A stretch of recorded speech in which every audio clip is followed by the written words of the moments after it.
Welcome to the Vergecast, the flagship podcast of non-exclusive distribution deals. I'm your friend David Pierce. It's about 5:25 in the morning, and I am out on a walk with my 8-month-old son and my dog. Because somehow, along the way, they conspired and colluded to decide that this is the time that we get up and go for a walk. I would have picked a different time, but unfortunately, I didn't get a vote. So every morning we get up, Arthur has a snack and then naps in his stroller. Frida sniffs every leaf within 8 miles of our house, and I listen to podcasts. So if you make an incredibly long and kind of wacky podcast, just know that I'm probably listening, and I love you for it. Anyway, speaking of wacky podcasts, we have a great show for you today. We're going to talk about sports, which we don't do a ton of on this show. But I think at this moment in time, if you want to understand what's going on in streaming and maybe with the future of entertainment in general, one good way to understand it is to look at a couple of things going on in sports. So we're going to dig in and see if we can figure out where all this is headed. Then we're going to talk to Alex Winter, who you might know as an actor from the Bill and Ted movies or as a director from things like The Deep Web and The Panama Papers. He just directed a new documentary called The YouTube Effect, all about basically what YouTube has done to the world, good and bad. And he has some really interesting ideas and thoughts about where it's all headed. So we're going to talk to him about that too. All that is coming up in just a sec, but I think, Arthur just fell asleep in his stroller, so I have a little more walking to do. But I'll be back in the studio in just a minute. This is the Vergecast. We'll see you in a sec. Welcome back. I'm in the studio. I've had several gallons of coffee. Let's get to it. So, you know how they say that porn is the forefront of the internet? It's the place that a surprising amount of technical innovation happens before it ever actually gets to the rest of the web. That's also how I feel about sports and TV. Sports are the most valuable, the most expensive, the most watched thing on television. And so what happens in the sports media landscape dictates a huge amount about how the whole entertainment world actually works. And the sports watching world is in an unusual amount of flux right now. There's a lot going on here, and I promise you don't have to be a sports fan to understand all the stuff we're about to get into or care about what happens to ESPN, because this stuff matters to everybody. That's kind of the whole point. You could make the case that what happens to ESPN will affect everything everyone watches for a long time to come. Anyway, we should sort through this all. So I grabbed The Verge's Richard Lawler and my co-host Nilay Patel to talk all of this through. Oh, but before I bring them in, a quick thing. We recorded this a few days ago, and just to prove how fast this is all moving, a few things have already changed since we chatted. We talk a bit in the conversation you're going to hear about ESPN being reluctant to get into betting, which it has been for a long time. Well, ESPN is now into betting. It signed a big deal with Penn Entertainment to launch a gambling app called ESPN Bet. That's going to be interesting to watch in the coming months. Disney also just released earnings, which were pretty mixed this quarter. One big thing that happened was that Disney Plus subscribers were way down in India, in large part because Disney lost the rights to Indian Premier League cricket matches. Sports, I'm telling you, they dictate everything. Like I said, this is all changing really fast, and however it shakes out, the future of sports will have a lot to say about the future of entertainment. So let's just get into it. Richard Lawler, hello. Hey. Nilay, hello. Hey. There are these two things going on. There's a big story about the future of ESPN, and there's a big story about the future of college football that the three of us have been following a lot over the last few weeks. And I think it turns out that those two stories between them kind of tell the whole story of what's happening in the streaming business and kind of like in the tech industry and in the whole world of entertainment right now. So I want to both like explain what's going on and see if we can figure out what to make of it. Does that make sense? Does this sound good? Am I totally insane here? How do we feel? I think your goal to try to explain what's going on in college football is optimistic, perhaps doomed, but confident. And I've always appreciated your confidence, David. Well, the good news is I have decided to foist this goal upon Richard. And I have been waiting. Yeah, you have been in a Slack thread just dropping tweets for like 2 weeks now. So now is your moment. Explain to us what's happening in college football. This is the only thing that I want to talk about, because I think what it comes down to is that crypto killed the Pac-12. Oh, God. And not in the way that you would have thought like a year ago. Like I thought that crypto would kill college football because we would have too many shady sponsors giving kids money that they didn't know the source of, and like everybody went to jail. And I was wrong. I will admit it. I was wrong about crypto. You're not wrong yet. There's still time on that one. Could happen. But in case you don't remember, the economy went kind of bad last year. A lot of big companies had to kind of reevaluate their plans. Banks crashed. It was a whole thing. We came through it. The bad news is not everyone is spending money like they were kind of thinking that they would 2 years ago. And how does that connect to college football? Because when you look at these conferences, they sign their TV rights deals years in advance. And what happened to the Pac-12 specifically is that last year, they were kind of in line to renegotiate their TV broadcast deal, I think starting for like 2024, 2025 and on. And what they expected, they had some decent offers on the table from the various broadcast networks. You have like the CBS, the Fox, the ESPNs and whatever bidding against each other. But they didn't set up a deal at that time because they were looking at it. They thought that maybe they could get a better deal in a year from someone like Disney, and ESPN bidding against someone like Amazon. However, back to that whole economic upset thing that I talked about, and all the big tech companies suddenly tightening their wallets, and those offers weren't there this year. And so when the various college presidents met, specifically for the Pac-12, to look at their deal, they got an offer, and the best offer they got, apparently, according to reports from CNBC, Sports Business Journal, and others, was from Apple TV. And Apple was trying to set up a deal sort of like it has for MLS, where they agree to pay a certain amount, and they agree to pay more if they get a certain number of subscribers to add this particular sports package onto their Apple TV Plus subscription, which is great, but it's risky because if enough people don't add it, you don't get all the money. And so the presidents were like, yeah, no, we need to be on linear TV because that's what recruits have, and recruits want to be on the networks that their parents have so they can play there so that you can recruit kids to be good so that people want to watch your games, and it's a whole snowball effect. Can I just pause there? The colleges believe that teenagers across America have linear TV. Their grandparents do. Their grandparents. All right, that's fine. I want to circle that because that's important. There's a twist on that I've been reading a bunch about that I was going to bring up later, but I think is really interesting and worth mentioning. And this is another piece of like the technical chaos that we're going through right now is these name, image, and likeness rights. So as of very recently, players can now benefit from their name, image, and likeness. They can get sponsorship deals. And one of the things that universities and like students are saying is we want the best players, and what the best players want is the best distribution, because if they are on the things that get watched the most, they'll get more money in their NIL deals. So the kids who want the most money will go to the schools that have the most distribution, which will mean that they get more good kids to come. And so it becomes this crazy spiraling thing where it's like, if we just get a lot of TV ratings, we're going to get good players because that's how the players make more money. And it just like spins in this insane circle where suddenly being on linear TV means more money for college football players. And it just blows my mind in a whole bunch of different directions as this is going. But so Richard, back to the story here. So basically what this has led to is like the entirety of the college football universe has like exploded into 1,000 pieces over the last 2 weeks. So the landscape of college football, of college sports, has changed. We've gotten used to the kind of the conference system. We know what the big ones are. And now there's a few less of those big ones. The Pac-12 is basically gone. It's down to 4 teams after this year. We'll see if it survives or if those teams stick around or bring in some new teams. The ACC could be next. So you're going to end up with kind of the Big 10, the Big 12, the SEC, and... Can we just back up for 1 second? I grew up, I went to a Big 10 school that was the center of my universe for like a minute.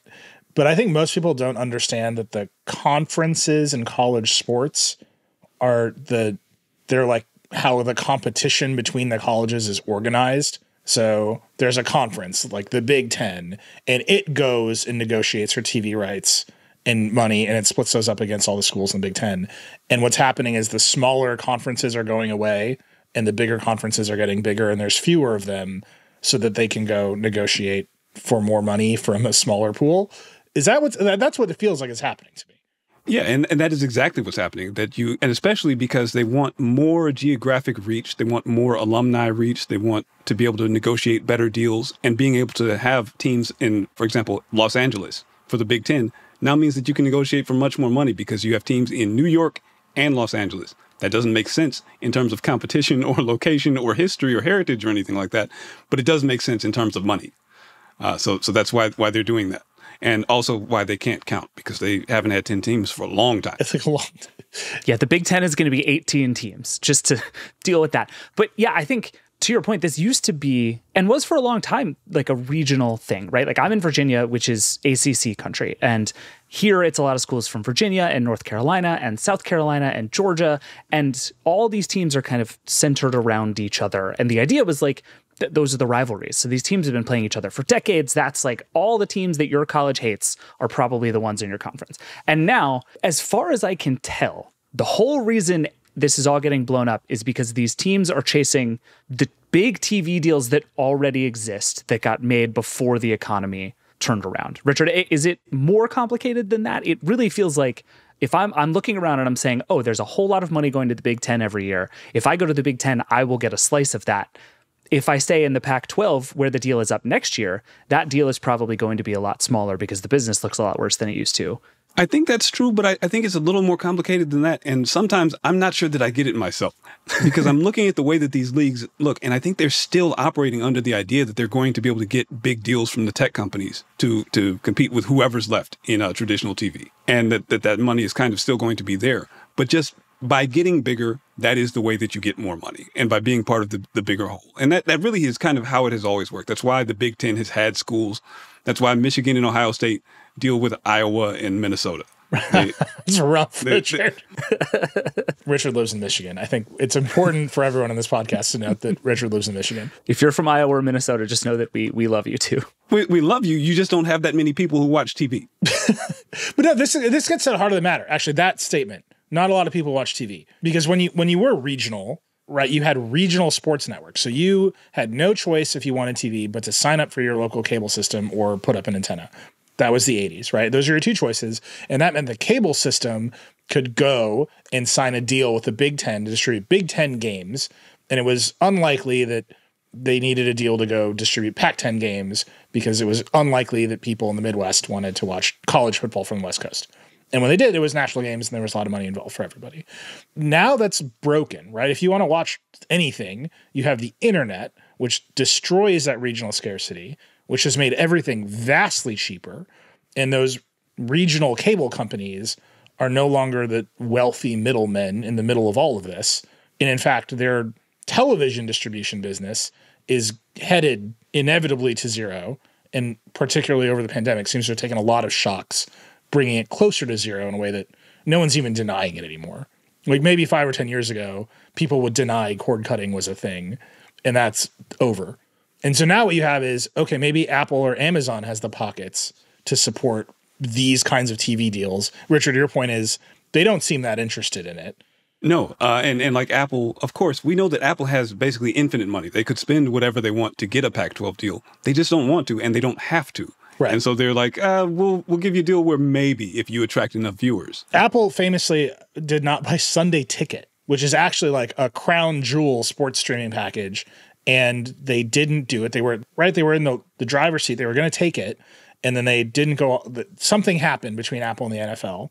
And the NFL went with Google, which is a much more normal cable deal on YouTube TV. Well, and I think the example there is actually really instructive because one of the things that it broke down, do you remember that whole kerfuffle about how the deal broke down over VR rights? Yeah. What Apple wants from these companies is basically complete control, right? Like what the MLS gave to Apple was everything for $250 million a year, which was like a multiple of what the MLS had gotten before. So it's a huge number, but Apple now completely controls the MLS's broadcast. If you want to watch the MLS, you are going to subscribe to Apple, which is why when Lionel Messi, the best soccer player in the world, went to the MLS, Apple reportedly gave Messi a special deal to be part of that because it was a win for the MLS, which is directly a big win for Apple. That's where we get to the ESPN side of this, which I think is the other half of what's happening right now, which is ESPN, more than any other single company, is the one paying all of that money and has essentially, in a lot of ways, run out or is starting to run out because of what you were just talking about, Nilay. We were at this point a few years ago where everybody was kind of looking at the cable business going, eventually this will die. A lot of people subscribe to cable. That number is slowly dwindling. There's still a lot of money in it. Someday in the future, we're going to have to worry about what that transition looks like. That day in the future came much faster, I think, than anybody expected. And we are like deep in the thick of everyone is canceling cable right now. You know what's fascinating for me is all of that is based on physical scarcity. I love ranting about competition on the show. I will try not to do it too much, but you were stuck with Time Warner or Comcast or whoever because they had the actual wires in the ground to your house. Yep. And that meant they could do whatever they wanted. Disclosure, Comcast, an investor in the Vox Media, whatever. And we all like football. That's a disclosure, I guess. Yeah. I have not watched football in years. It's too dangerous. Yeah, because the Lions, dude. No, it's not because the Lions suck. That's not it. They've won a playoff game in my lifetime. They're never going to win again. Jordan Love forever. The end of the story here is the scarcity went away, and we have basically rebuilt all these cable bundles, right? YouTube TV is a cable bundle. Hulu with live TV is a cable bundle, whatever. But the cable companies utterly failed to do that for their customers. I think this market looks different if there was a great Xfinity app or there was a great Time Warner app, and that's where you were still getting your programming from, and they were competing, and they just blew it, and now there's YouTube TV. And YouTube TV is national. That might be the pot of money. It is growing really fast. David's reported on that. And it just seems like there's an opportunity here for like people like bundles. Like signing up for different streaming services sucks. And no one has really seized that moment except for YouTube TV, which is becoming more and more just a very standard cable package. Yeah, I saw this amazing tweet the other day from, it was River Ave Blues tweeted it. It said, you have to subscribe to 4 different services to watch the next 5 Yankees games. Sunday, Peacock. Monday, Off Day. Tuesday, the Yes Network, which is the regional Yankees network. Wednesday, Amazon Prime Video. Thursday, Yes. Friday, Apple TV Plus. Like, that is deranged. Like, that is not how any of this is supposed to work. And there are a lot of people who continue to subscribe to cable just because it is the best place to get sports, right? Like that is, and has been for a long time, the best reason to have cable is if you're a sports fan, because it's going to have the most stuff for frankly the lowest price. And it's all in one place, and that's very useful. And that's what a lot of these other bundles like YouTube TV are building towards, right? Like that's why YouTube spent all that money on Sunday Ticket. It's reportedly paying $2 billion a year. Yep. And it's because if you can have a good sports package, people will pay a lot of money for it.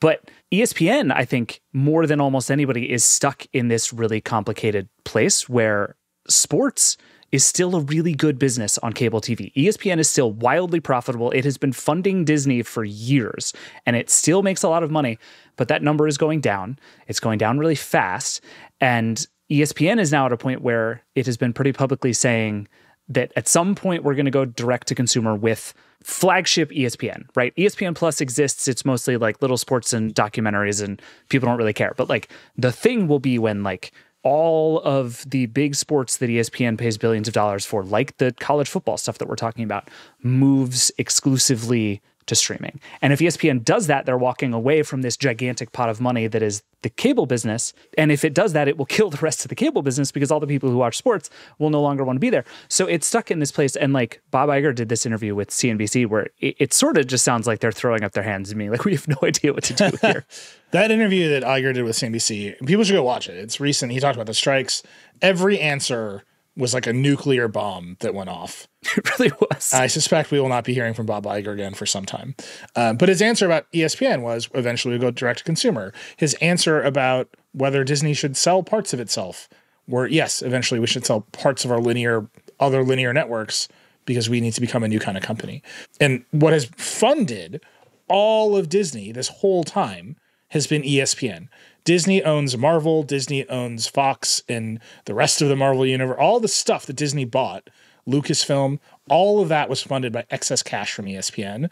And that number coming down has made it so that, boy, Marvel needs to make a lot of money all the time. And like you can see how they got to, we'll just flood Disney Plus with Marvel stuff because they were watching the ESPN cable revenue come down and they needed all those subscribers to go to Disney Plus. And they're just not going to. And even if they do, the finances don't seem like they work. Yeah. And I think that's one of the main things is that really none of the math works on this. For ESPN, for Disney, for streaming, for all of it. And no one is quite sure what's going to happen in the future. And when you look at ESPN, people have said, oh, I would love to have ESPN and be able to get that without cable in the future. If and when it happens, you might be paying like $30-40 a month for just ESPN. So I'll throw this out there. Let me spin out a version of the future for you, Richard. You get to a place where it is nonsensical for YouTube TV, let's say, to have lifestyle programming on it. Anything that is not time sensitive. right? It is nonsensical for MTV to exist showing episodes of ridiculousness all day and all night. You end up basically being like sports news and the Oscars. Right. It's just live stuff. Like basically YouTube TV is there for things that are really important when they're live. And that is basically like the news networks, sports programming, and award shows. Yeah. Remember those bad shows on Sci-Fi Network? Yeah, you're not going to have any more of those. Well, you can see how that there's pressure on the system. Like, I think if you pulled any Vergecast listener and said, what would you pay for on a cable system? It's like that list in some order of priority, right? Things that are live. We've lost another plane, and CNN is going to go wall-to-wall coverage on planes and submarines, and you just need that thing. You just got to flip it on, and it's there. It's the Super Bowl. You need to flip it on, and it's there. Everything else moves to a constellation of streaming services. Like the future of Max as a streaming service appears to be reality TV, right? Like that's what David Zaslav wants. You get to that split and maybe that's fine.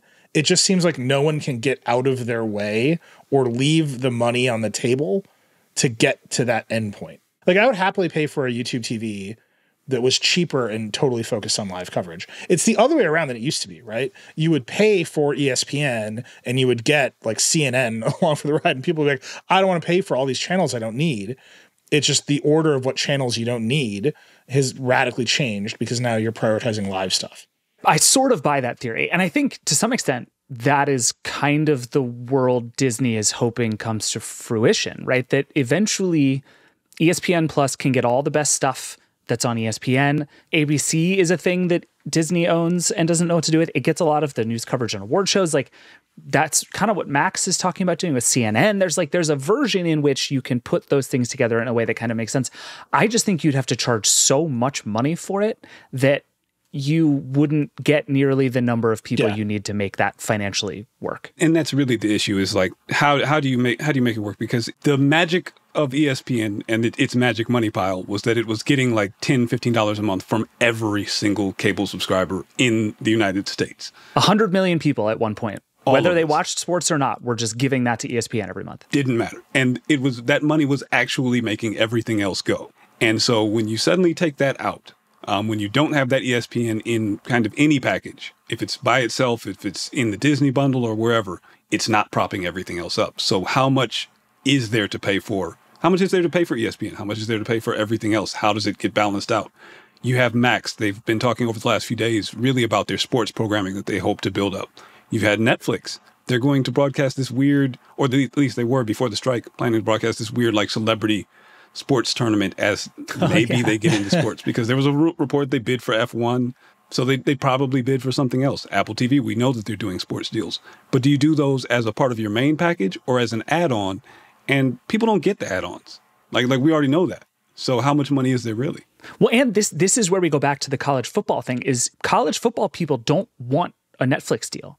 Like they would take it as part of another bigger deal, but they don't want that deal because they want to be on linear television. They want to be in the biggest places that people are watching. And even if there was a quote that I think it was the president of the University of Washington gave to ESPN right after all the Pac-12 stuff broke down, where he was basically like, Apple TV doesn't give us enough reach. They could give us all the money in the known universe. Right. They don't give us enough reach. And this is sort of the story of the whole business right now. I was listening to the podcast, The Town, which is Puck's Matt Bellany. It's a really great podcast about all things like the entertainment business. And he was talking to Rich Greenfield, who's a very smart analyst on this stuff. And Rich's big theory was that what every other content maker should do is have the first run of their shows on Netflix, because Netflix has the biggest distribution. And if you want your IP to work, if you want stuff to merchandise, like Disney, because it needs people to care about its characters and watch them and see them and go care about the rides and buy their toys, should actually be putting its stuff on Netflix before it puts it on Disney Plus. And that's never going to happen, but I actually think is an incredibly interesting point. That is bonkers. It will never happen for a million reasons, but in the sense that it's like, if what I want is for people to care about my shows, it actually makes a lot of sense that you should put them in the place where most people will see them. And so for the football and sports people in general who hold all the cards in all of these negotiations, because they are the live thing that people care about, increasingly like the only one, they're just going to go where the biggest audience is. And this has been ESPN's problem. If it cancels its cable network and just goes to streaming, it will stop getting these deals. Even if it has all the money in the world, it will stop getting these deals because it loses the size and scope of what it can offer. And so like, it's just another reason that it's like, what do you even do? So there's another piece to this, which I think is important to note. The big tech companies suck at broadcasting sports. Yes. Watching a football game being broadcast by Amazon is a chore, not only because for whatever reason, karmically, they get the worst football games in like broadcast history. Last season, some of the worst games ever played were on Amazon. That's not Amazon's fault. I'm just saying that's karma. They're also just not good at it yet, right? The pageantry of a major national broadcast football game is a thing that helps those athletes get their endorsement deals, that is the scaffolding for the big advertisers to come in and put big fancy ads next to premium programming. And you look at a baseball game on Apple, they've gotten a little bit better. It's still a pretty low rent operation. For example, they're not in 4K yet. Just putting that out there. It's amazing to me. You look at Amazon. Amazon is ready to broadcast those games in 4K. They own an entire streaming service that can do it. They haven't done it yet. Maybe they'll do it this season. And they're not paying the money for the biggest name broadcasters like the Troy Aikmans and Joe Bucks of the world, or they're on ESPN. Right? They're doing Monday Night Football on ESPN because that is the best distribution for them. I mean, Al Michaels basically retired to Amazon. It's like more or less. Yeah, he seems very bored. Yeah. There's just a piece of that puzzle where there's a product to be made here. There's a literal show to be put on. And the athletes and the coaches and the owners of the teams and the people who run the conferences, they want to be part of the fanciest show. And the tech companies, bizarrely, they paid a lot of money and they're kind of cheaping out on the show part of it, which is fascinating to me. They don't know how to build the stage. Yeah. Like that's a skill and something that has been built up in these networks over the years. They just have the institutional knowledge and the people to build the stage.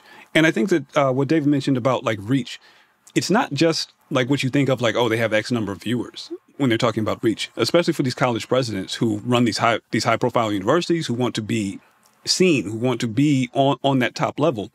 It's that ESPN and linear TV is just on and it's everywhere. And when you're on there, it means that everyone is going to see you every week and they're never going to forget about your university. University of Western, blah, blah, blah is very important. And you've heard of it and you've heard of it your whole life. And you know it because they had a good football team 15 years ago. And if they're on Apple TV, that doesn't happen. I think the other part of what you mentioned when you talked about like Disney and going on Netflix for the first season, like Formula One, I think is a great example of that because they had that drive to survive that boosted the profile of the sport in the United States because so many people have Netflix and they started watching this sport that they've never paid attention to because it comes on at 3 a.m. And they were like, actually, I love this and I need to see more of it. And because they were on the biggest distribution platform, they got a huge boost. And you could see that happen. Well, but that show is also really fascinating. So we should talk about Drive to Survive for a minute. We should disclose that there's another version of that show about golf called Full Swing that Vox Media makes, which is great. You should watch it. But Drive to Survive is this fascinating phenomenon because it is owned by one company, right? Liberty Media owns F1. They own the whole league. And they're the ones who told their entire league, you are going to participate in this show. And the only teams in the first season that could say no were the winning teams, right? Like Mercedes and Ferrari said no, and everyone else sort of participated. And then those teams saw how much play the drivers were getting, the league was getting, and they came around in the second season and participated. And now everybody has to participate. And the show is like turning into like a meta show. Like everyone's constantly talking about the show on the show, which is very funny. Yep. Yes. That did boost the profile of the league, but it's fascinating because it happened because it's owned by one company. They could just make the deal and instruct all the participants, like, you're doing this. And this is a strategy, an open, explicit strategy of boosting our profile. We're going to turn you into reality television. And every episode is basically Top Gun, right? A bunch of rich people run around, they're beautiful, and then there's a race. The stakes of the race are falsely amplified, which is great. I love it. Everyone should watch Drive to Survive. You see Netflix doing this with other sports. They've done it with tennis. They've done it with golf. Like I said, they tried to do it with NFL with this new show Quarterback, but because the NFL insisted on making the show themselves, it's not as good. Yeah. Right? It's like very interesting. That alone is like the league is so involved in it on that front that NFL Films made Quarterback that the show isn't as good. And I think there's just something there about trying to replicate these models where like eventually you have like generational copy loss. Like you make a copy of a copy of a copy and you start with Drive to Survive and you end with Quarterback, you're like, we made too many copies. You've seen that with Drive to Survive. The subsequent seasons, as you mentioned, it's gotten very meta. Like even when you're in the season, that people are like, oh man, this is going to be on Drive to Survive.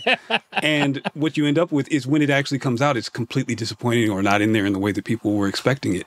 And it's just, you can't do it again. You can't go back to that first one. Yeah. But I just think there's something fascinating about that cycle because Drive to Survive happens after the season and they release it before the next season.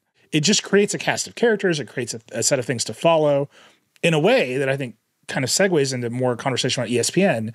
That's what ESPN is every day, right? Every day ESPN is just, I mean, it is basically just a 24-hour podcast that is interrupted by broadcasts of major sports. But it is increasingly becoming not that, right? Like ESPN has gone through a bunch of layoffs over the last couple of years, including some of its really high-profile talent. And it seems like what ESPN has decided is that we are a place that airs sports and Stephen A. Smith. Like they have a couple of really big name people that they really care a lot about, and everything else that isn't live sports. I think that the counterpoint to that is that they just signed Pat McAfee and gave him all of the money that they took from laying off all of these other people. Yeah. Right. They took an independent podcaster and they said, okay, you're the new face of ESPN. And Pat took that deal. I watched the show mostly because the Aaron Rodgers experience was, as David and Richard know, very traumatizing for me over these past few years. But Pat took that deal. Oh, he left his gaming company deal and said ESPN is like the natural fit for what I do. And I think that goes back to the prestige, right? It's still the top. And so you might take the discount on attaching yourself to the brand that is at the top and that also has the massive distribution. I think that question of like, what is ESPN going to be is really stuck in that tension of, okay, there's going to be YouTube TV and this is where a bunch of sports need to happen. So we're going to collect the sports and resell them YouTube TV. And that's going to be the cable deal of old. Or this is a network full of personalities talking about sports and it's comfort viewing for you to just have on in the background all the time. I don't think they've made that decision. One answer that was supposed to be there for like what ESPN and some of these other sports networks is supposed to be is something that you mentioned there, gambling and gaming. That was supposed to help fill the hole and was expected to. Pat McAfee, as you said, I think had his show with FanDuel or one of these other gaming companies. And ESPN had been talking about betting. We wrote about it last year, that gambling was going to be a huge business for these TV networks, for Fubo, for everyone else. And it just has not worked out that way. Bob Iger has not talked about gambling except for like one small quote in a Time interview ever since he came back. Fubo TV launched gambling kind of features on their network, on their streaming network. They're gone. They're out of that business. Fox shut down their Fox Bet app. The gambling companies are not making as much money as people expected. Some of them are losing money because it's so expensive to acquire customers. And so that's another element of why everything has suddenly changed and flipped up so quickly, because that was supposed to help kind of bridge that linear TV to streaming gap, and it just didn't happen. Yeah, it turns out people want to gamble in casinos, not on ESPN.com. And that it's more fun to gamble when you're getting stimulus checks than it is when the economy is bad. Also, nerds aren't as good at running casinos as they think. It's really hard to make money, they found out. Yeah. All right, but we should wrap this up. But I am curious, like, if we cast this out a couple of years, right? I think we're in this interesting place where like the NFL did this big deal a couple of years ago for like $110 billion. All these college sports have giant deals. They're forever coming up. The next big one is the NBA, which a lot of people think is going to sign a gigantic deal that's going to change the way the NBA works. But also ESPN is competing with like the Warner Brothers Discoveries of the world and some of these tech companies to get it. Like if we fast forward a couple of years, let's just talk about ESPN specifically. Richard, give me like 2025 predictions for what ESPN looks like. Frankly, I'm a bit worried. The NBA thing is a great point because it's something I've been thinking about. I watch the NBA. I love the NBA. I would love NBA TV. I love the transactions. I love the games, all of it.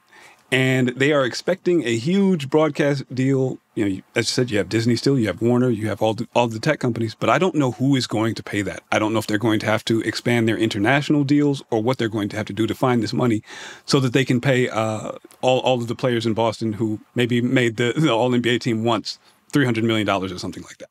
But that's where we are. And I don't know if we're going to have the same sports landscape that we had, the kind of thing that we grew up with, the place where I saw that Barry Sanders was retiring, and it still traumatizes me to this day. It just, I don't know. I'll probably hear about it on a podcast, and that's going to be it. It's just podcast and streaming. That's my prediction. Nilay, what about you? I think I agree with that. I think the idea that sports is the last thing driving the monoculture is going to get pulled into a smaller handful of leagues. Like Apple really wants MLS to happen in the United States. Yeah. And signing Messi was a great deal. And I've now seen a bunch of Messi highlights on my TikTok feed. I haven't signed up for Apple TV to watch the MLS. It's just like, that hasn't converted me yet. But they've instituted it into the culture in a way that's interesting now. But it's still the big moments, right? Like the NFL still dominates American sports. And that is the thing that I think will continue to just drive a bunch of stuff, is people wanting NFL style deals. And I just don't know if they're there. I think the audience is fractured enough that bet that everyone will pay for ESPN and that will spend money out into all the leagues that enable lots of things to happen, that's gone.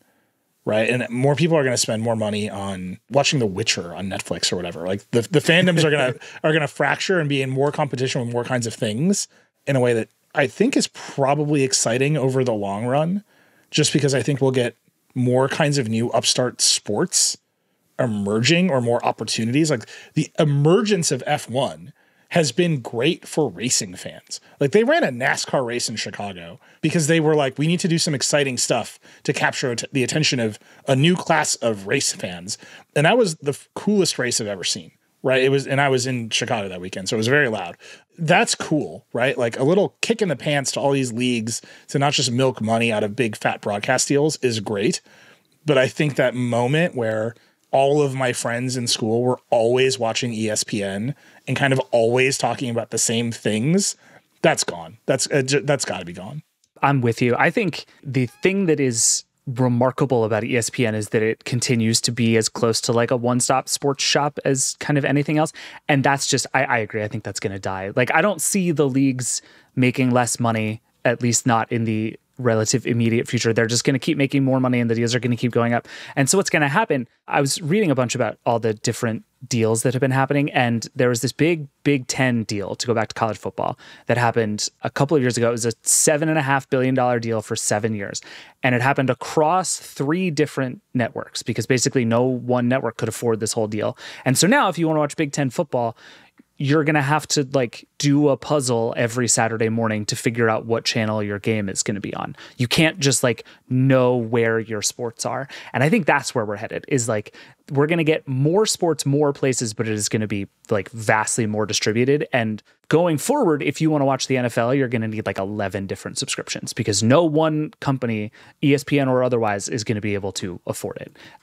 My hottest take at the end of this is that I think YouTube stands to be the biggest winner of all of this, because I think YouTube TV is like going to keep looking like a really compelling sports bundle to a lot of people. But also the thing that YouTube does, where you can subscribe to other streaming services through YouTube, is going to be really powerful. So it's like, okay, I might have to get Paramount Plus and Peacock and Netflix and NFL Plus or whatever the hell. All of that I might have to get to watch sports, but YouTube wants to be this sort of interface through which I can do that. So it's going to be expensive and annoying, but I will at least have a single location for all of it. And I think that is going to end up being the biggest fight, is like the collector on top of the subscriptions. And I think over the course of the next like decade, YouTube looks pretty good there. Amazon's also going to try pretty hard to win that fight, but I would bet on YouTube more than anybody else in this space. Expensive and annoying. Welcome to the future of TV. Yeah, right. It's very obvious. Like, we're just headed back to cable companies, and it is, I think, important to note that none of the existing cable companies built any of this stuff that is just recapitulating the bundles they were always worried about losing. Yeah, no, I think it's exactly right, and it's a shame, because I think as a like fan and viewer, and this is true of the whole streaming industry right now, it's like it's all going to get worse before it gets better. Yeah, it just is where it is. There's too much money and too much stuff, and none of it makes any sense anymore.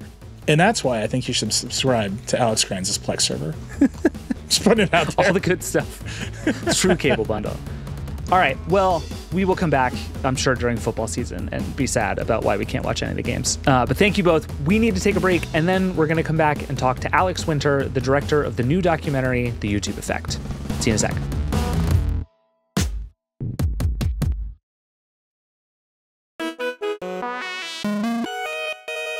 All right, we're back.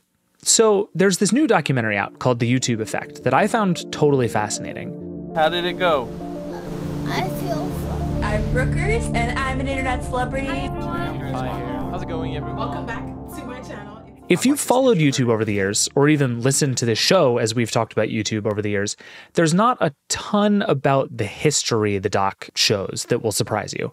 But it's still a really good look at how YouTube became YouTube, and really what YouTube has done to the world, both good and bad. I liked the YouTube effect because it's not one of those like loud screeds against the internet or a rosy story about disruptors changing everything. It's both those things, and it's a bunch of other things. And it made me think a lot about what actually makes YouTube unique on the web. There's something different about it, and I've always had trouble putting my finger on what that thing is, and the doc did a pretty good job of trying to figure it out. So I called up Alex Winter, the director of the documentary, to talk about it. The sort of monetization of propaganda and misinformation and disinformation is really what the film is about at its heart. You might recognize Alex from the Bill and Ted movies. He plays Bill, and a lot of other shows and movies he's done over the years. More recently, he's also directed a number of documentaries about things like the Silk Road and the Panama Papers. He's just a guy who knows a thing or two about how video works and why it's effective from a bunch of different angles. So as soon as we got on the line, that's just what we started talking about. One of the things that really jumped out to me was there are a couple of little spots in the movie where you talk about video as a medium and specifically sort of YouTube as a medium. And I think one of the things we debate a lot internally at The Verge is this question of like, is this a platform problem or a society problem, right? And I think I'm pretty resolute on the answer is both, but platforms play a real role. And we can sort of litigate that as much as you want. But I think that's inarguable. I mean, come on, that's inarguable, unless you're bananas. Right. Yeah. But I think the really interesting question to me is kind of what is special about YouTube as a place, right? Because if you want to talk about algorithms on Facebook and Twitter and TikTok and elsewhere, I think this idea of algorithmic recommendations is really interesting. But there's something different about like the style and structure of a YouTube video even that makes it different. Can you explain how you think about that? Yes. In fact, I would say that I had an inkling about this going into the film, and obviously being able to immerse myself in it and go meet everyone who was the smartest people in the world about these issues, which is what I always go seek out, did give me some concrete answers in this area that were very illuminating. And some of them are common sense and some of them aren't.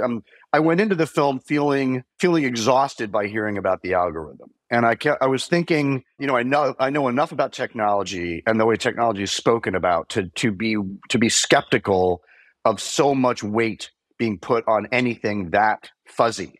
Everybody talks about the algorithm like it's like the villain in the story, and it's like that's actually not. And you could be very cruel and like stop anyone mid-sentence and say, "Can you just stop and tell me what you think an algorithm is?" And they would spout utter nonsense. Right. So most people don't know what an algorithm is at all, who are even using this term all the time. They don't even know what it is. They don't even know how it works. Most people don't even know that the recommended algorithm in YouTube has largely been remedied and has been not doing what it used to do for a very long time.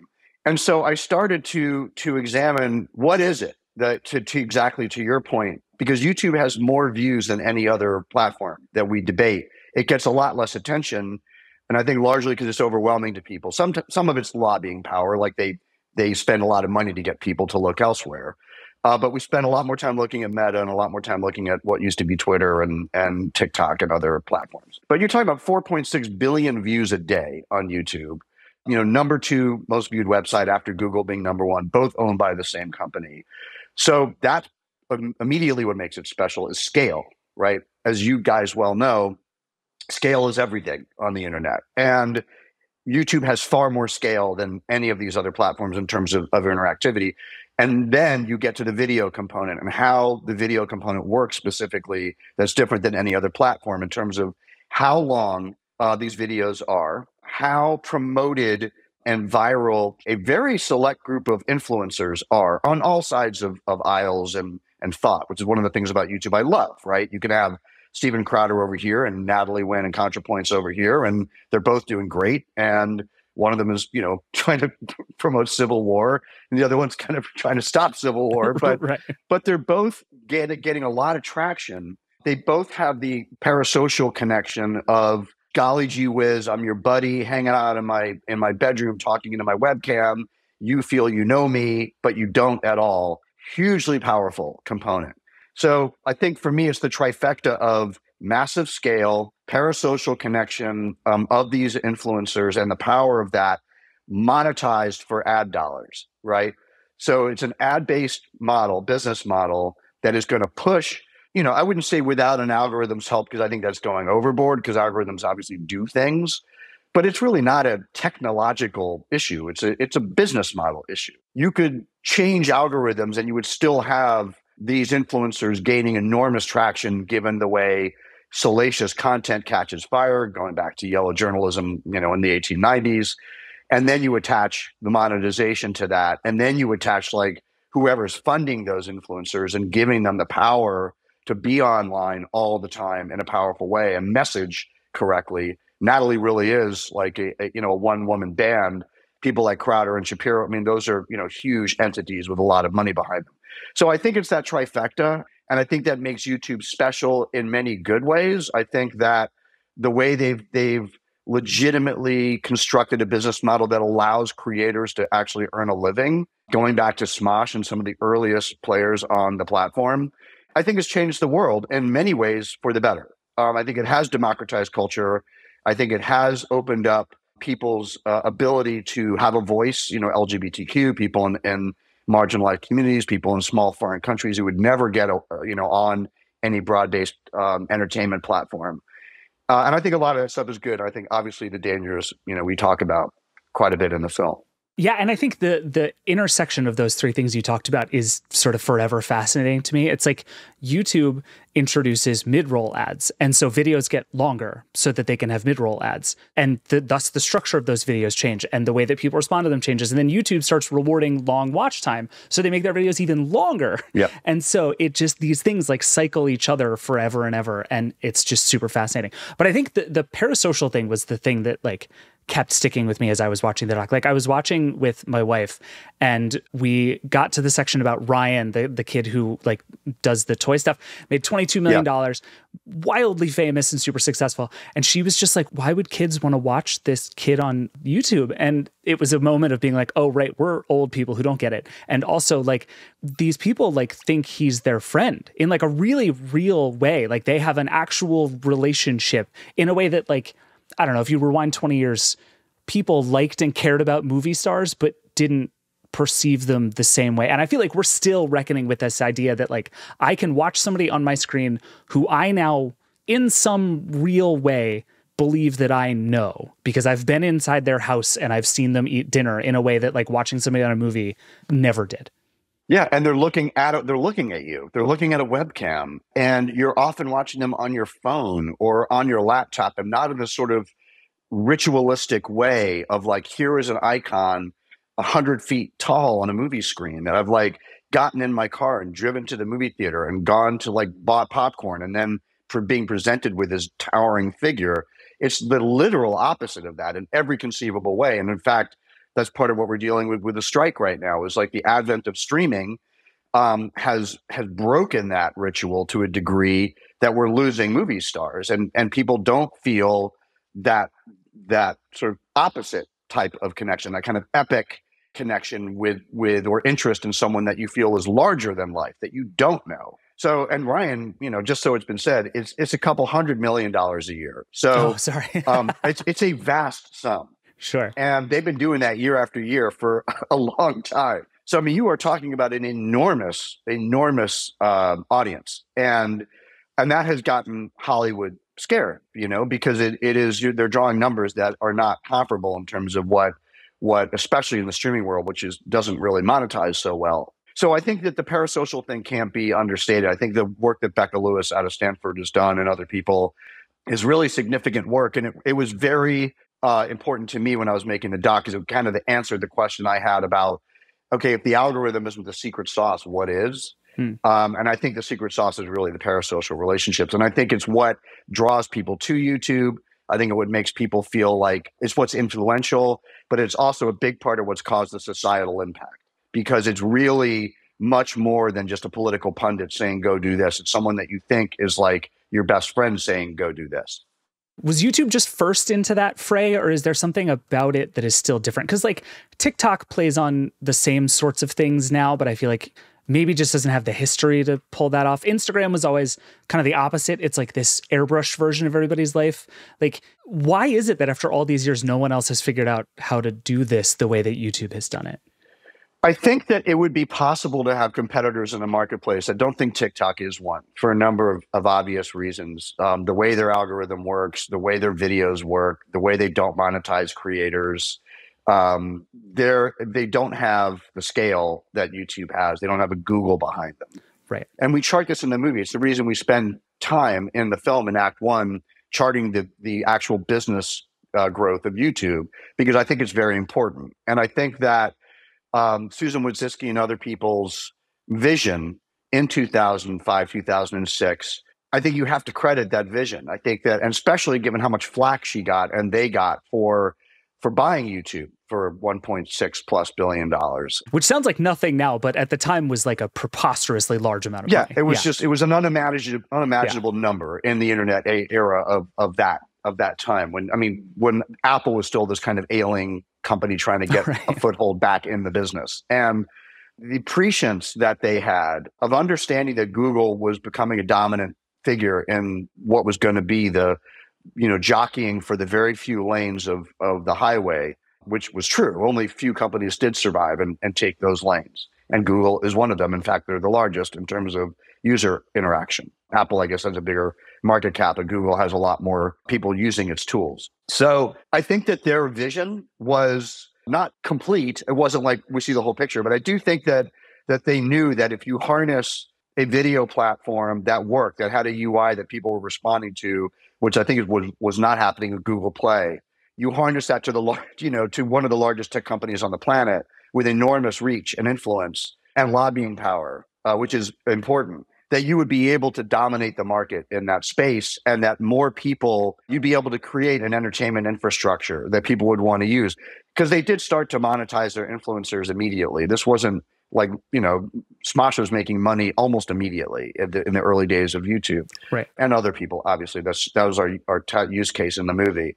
So I think that's really important, because I think that, and it's one of the things that we get at is one of the problems. It's sort of how we wrap the movie up, not to spoil it for folks who are going to go see it. But Google is a monopoly. It's one of the largest monopolies on the planet. YouTube dominates the space because it has the benefit of Google's monopoly power. I don't think that if Google got broken up, or if there were other, equally large tech companies, I think you would see competitors in this space. And I do think, honestly, and I'm curious what you all think and what you think about this, given your understanding of this space. I do think it's where we're headed, even though I don't think it's happening anytime soon. I do think we're headed into a more fractured space, in terms, and I think that's a healthy thing, where it isn't just 3-4 companies running everything, and there is more choice and there is more competition, which gives way to more policy and healthier regulation. I think it's going to be a bit of a dogfight, because who wants to give up dominance?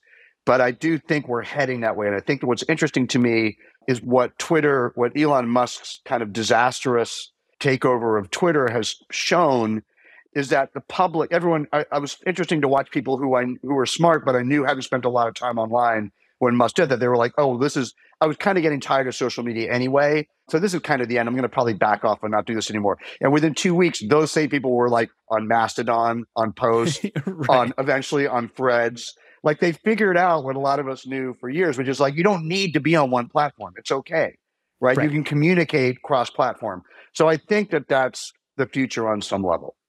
Yeah, I agree in most cases, actually. And we've talked about it a lot on the show, actually, is I think we are headed in kind of an unbundling phase. And it's where I think things like Mastodon and the sort of decentralized social media stuff is really interesting. We're headed back towards protocols being really interesting and exciting. And I think the future of social is definitely lots of places, not one place. And I think that's probably a good thing. I don't know about YouTube, though, because the thing that jumps out to me, even as you talk about it, is there's no good reason for anyone to want to leave YouTube. It's monetizing really well for everyone involved. It's the best platform technically. It's a very good search engine. It has a very good video player. Short of some sort of spectacular own goal from Google at this point, I have a really hard time imagining what it would take to unwind YouTube at this moment. Yeah, and I agree with you. I mean, I think that they're at this moment, and I think in the immediate future, and even the not so immediate future, they're it. So, I mean, don't get me, this is not changing tomorrow. Unless Elon Musk buys YouTube, and then all bets are off and God only knows. And then just calls it X, and we all just go home. And we do just get off the internet and give up. But no, I don't think it's going to change anytime soon. I mean, I feel pretty firmly that they are an entrenched entity and that they have the power. I don't know if they have the desire, but they have the power to eat Hollywood without blinking, right? Yeah. And, they could gobble up every single one of these conglomerates and not bat an eye. I don't necessarily think that they want to do that. I think their forays into that level of content distribution, which they played with in the past, was not particularly fruitful for them, and they don't seem to need it, right? But they could do it in a heartbeat. I don't think Google's or YouTube is going to get smaller over the next few years. I think it's going to continue to get bigger. But I do think that there's going to be pushback, and I do think that harms are going to increase. And I think the general public will eventually, even though I think they don't understand the internet, even lawmakers don't understand the situation so well today.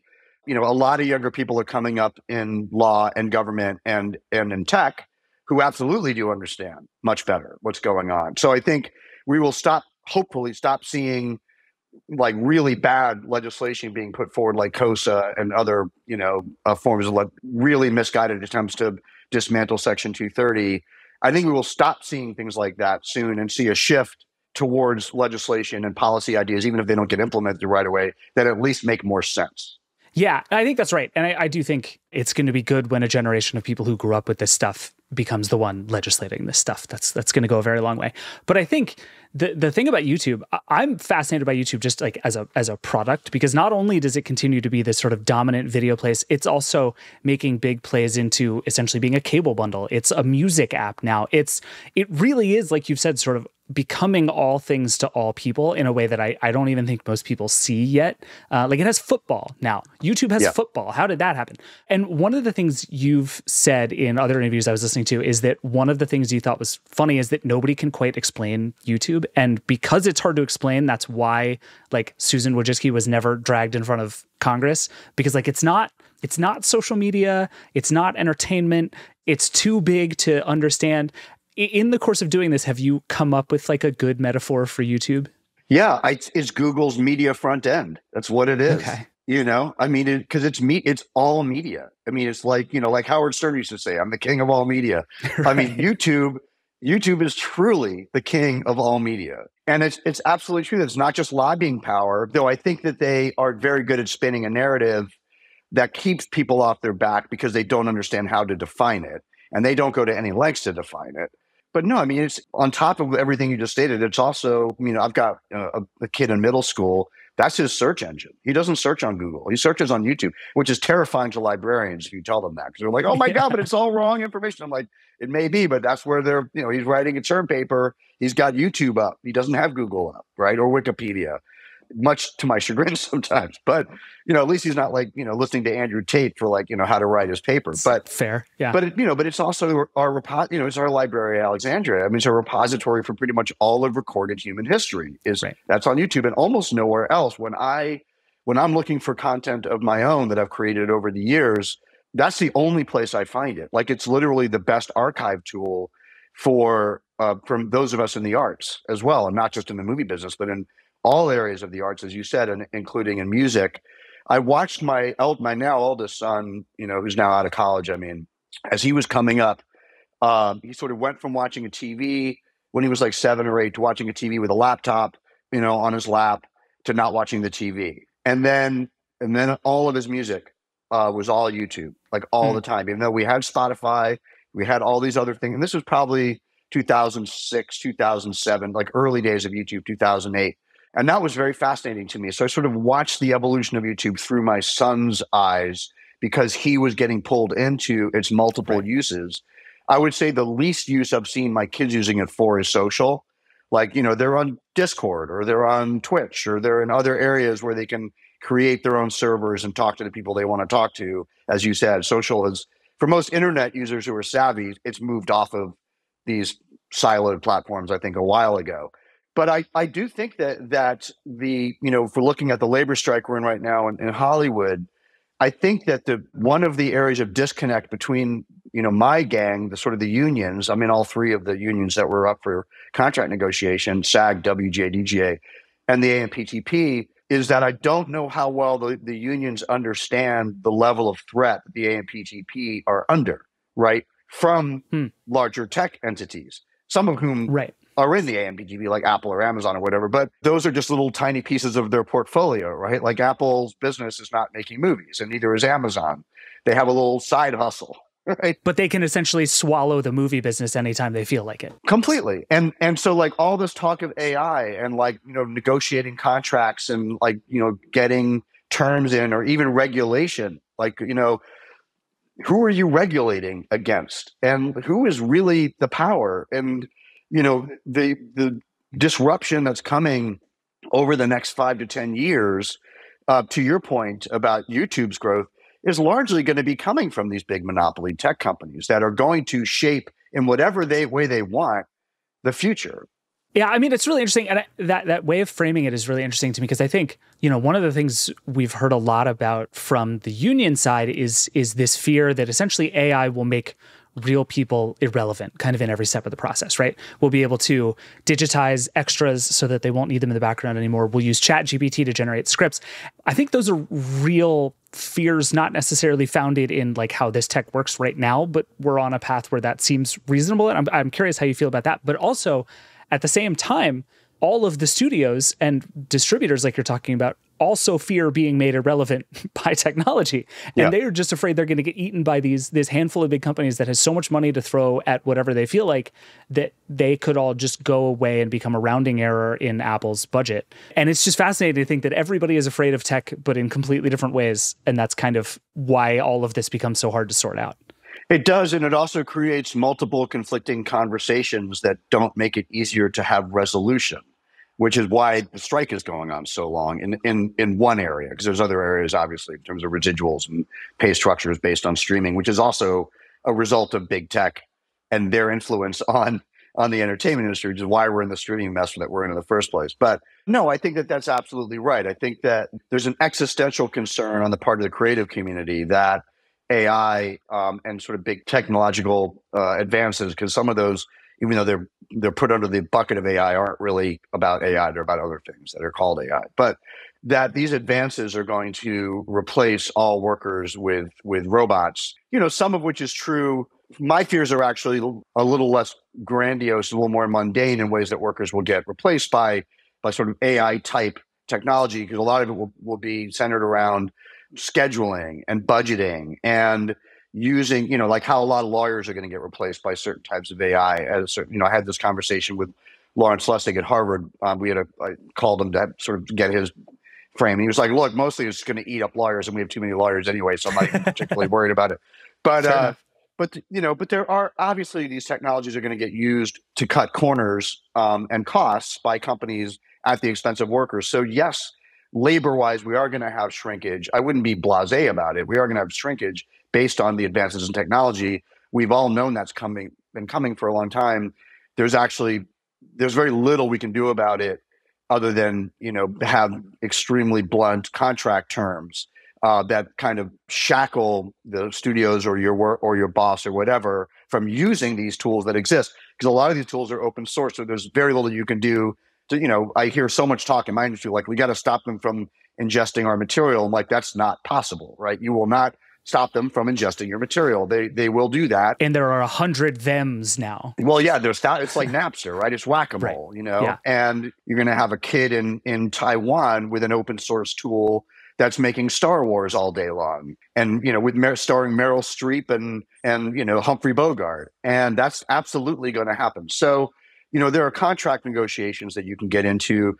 There is also, as you well know, there are realities about what these technologies can do, and there are fears about their potential that we're not at yet about what they can do. And I think it's important to try to stay focused on what they can actually do, because we do still need people to tell these stories, and we do still need to document human beings to tell most of these stories. And AI will in its present and even its potentially immediate future self will create mostly garbage or sort of regurgitated, maybe curiosities. I'm more concerned about it being used for, calculation type stuff that will cut the workforce, things that I know AI can do and do quickly, that will shove a lot of people out of the workforce. But I think generally the bigger concerns I have are the concerns the AMPTP are having, which is huge disruption to the overall industry from these tech companies.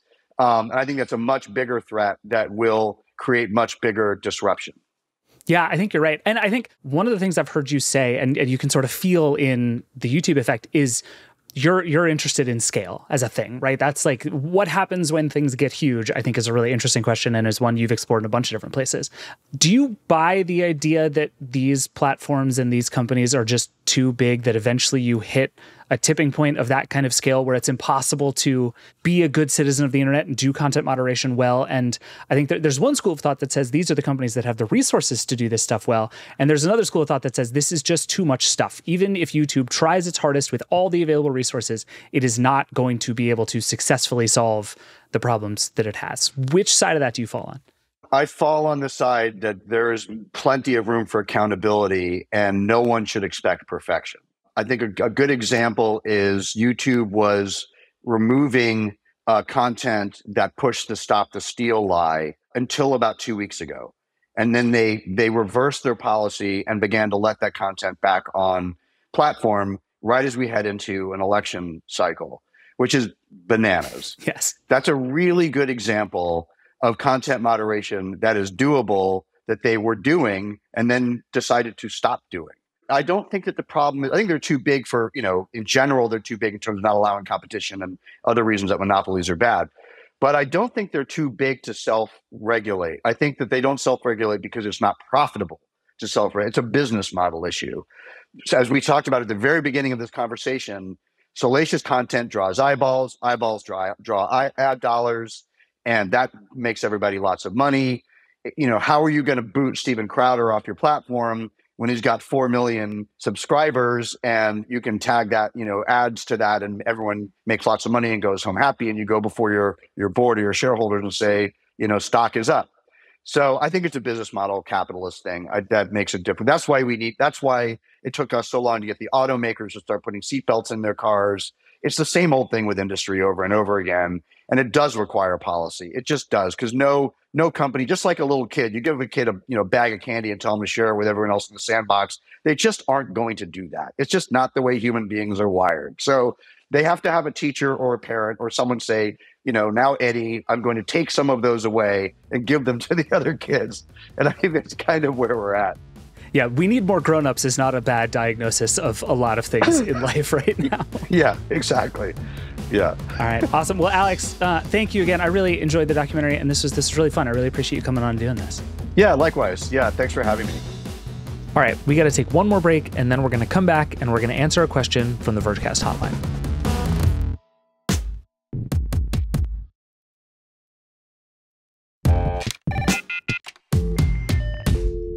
All right, we're back. Let's do the hotline. Tom Warren is here to help us with the hotline. Hi, Tom. Hello. It's going to be very clear to you very shortly what we have here. But first, the hotline is 866-VERGE11. Call, ask us all your deepest, darkest questions. We do at least one every week. It's very fun. This time, we have a Windows question, which we don't get a lot of, from Jim. Let's hear it real fast. Hi, this is Jim. I'm calling asking about Windows 11. I seem to have kind of memory holed everything I've ever heard about it. Is it actually time to upgrade to Windows 11? Just let me know. Thanks. So fairly straightforward question, right? Like, is it time to upgrade to Windows 11? Which is like the funniest Windows question of all time. Everybody's like, I have Windows from 11 years ago / Windows 95. Do I need to upgrade? But it sent me down this weird rabbit hole of, I kind of forgot about Windows 11. and I kind of feel like Microsoft is perfectly happy with that being the case. But let's just start at the very top. Like, answer the question. What do we think? Is it time for everyone to be on Windows 11? This is one of those questions where it's like, when someone asks you, what's the best laptop? And you're like, well, that's like a very big question. So I guess the basic answer is it depends what you use your laptop for or your PC for, whether you need to upgrade or not. But on the flip side, it's like, if you upgrade, you're not going to lose anything, potentially. I mean, I think initially when Windows 11 came out, there were some issues, particularly around the taskbar. But they've kind of improved that, so you're not going to lose some of that functionality and stuff. So yeah, I think my general very quick answer to that, and we'll obviously go very deep into it, but the very quick answer is, yeah, it's probably time to upgrade now. I think it's a good time to upgrade now after what is it, 2 years now? Yeah. Yeah, it does seem like, I mean, the sort of standard operating procedure for Windows was like, wait for 2 security patches, right? And then it was like, Yeah. okay, you can update. And it feels like we're well past that. We're to the point now where like, if you get Windows 11, assuming your computer can support it, whatever, it's not going to be broken. Yeah, it used to be like wait for service packs, and we've essentially had those service packs used to be, once a year, and they kind of changed them into updates now, essentially is the naming of them. So it'd be like the 2022 H2 update, which sounds very like a code name, but it just means it's the second half of the year. So essentially we've had a couple of those, and we've had a bunch of sort of updates in between as well. So Microsoft has been doing all sorts really. So when I first reviewed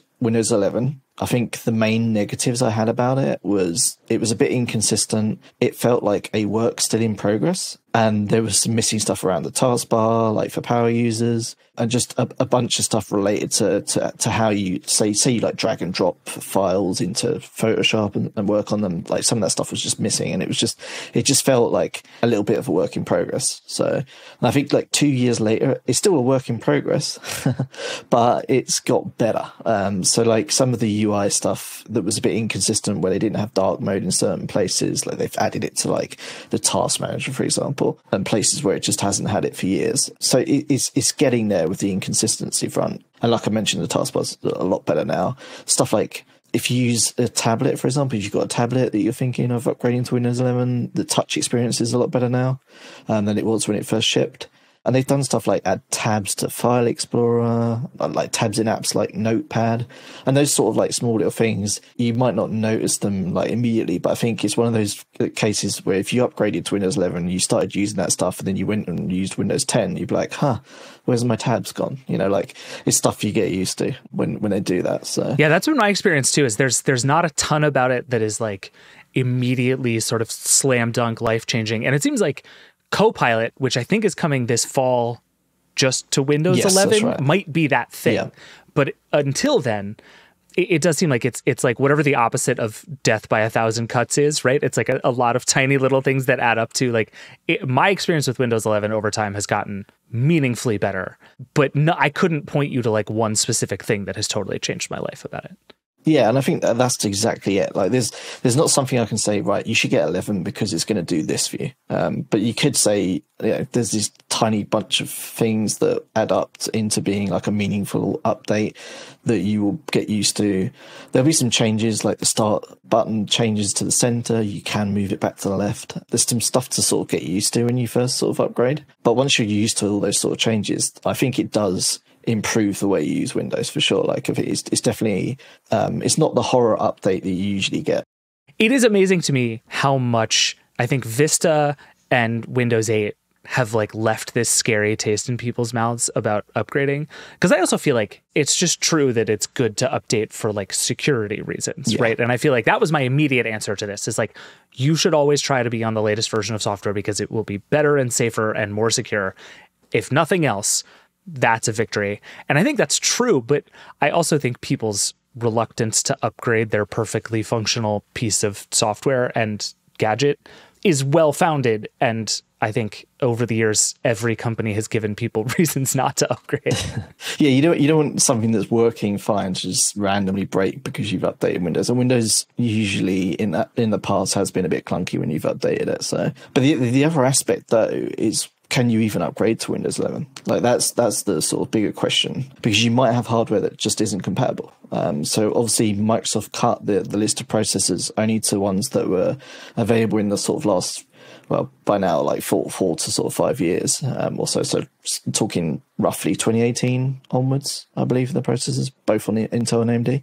So you might even be thinking, I want to upgrade to Windows 11, but you might not actually be able to, like, in an official capacity. There are workarounds out there and all that sort of stuff, but who knows when those will stop working and they're not officially supported and stuff. So you might be thinking, I want to upgrade. I've heard good things about Windows 11, but you'd have to get a new PC technically to upgrade officially, which obviously that's good for Microsoft's bottom line because they sell another Windows license, and it's good for OEMs and stuff, but it's not good for consumers, right? Whereas in the past Windows, you've been able to upgrade pretty much freely, unless you've got a really ancient PC going back, 10 or more years. But we're seeing increasingly people like the look of Windows 11, and then they're like, I can't upgrade. So that's definitely another part of this question is like, you might like the look of it, but you need to go check to actually see if your system is actually capable of it. So yeah, and it does seem to me that like if you're in a position where you can get another year out of your computer before you upgrade, but you can't yet get Windows 11, like wait a year, right? Like there's nothing to me so great about Windows 11 that you have to sort of rush out to buy a computer to get it. But also if you can get it, it's better. You should get it. For me, honestly, just the part where they've designed most of the settings menus in a new way and nothing falls back to like 20-year-old Windows designs when you click on a folder, worth it alone. It just, it's so much better. It just makes me so happy. It's a nice little thing. And there's a lot of things like that, like we were talking about, that it feels worth it, but don't break the bank for it. Yeah, like one of the small additions they did do is when you're like multitasking with different apps and you're trying to like lay them out, there's like a nice feature that will sort of really guide you through laying them out in the perfect way, like Snap Assist. And I think that's definitely worth upgrading for alone, and the tab stuff. Really depends how you use your PC and what PC you have, laptop or tablet or desktop PC.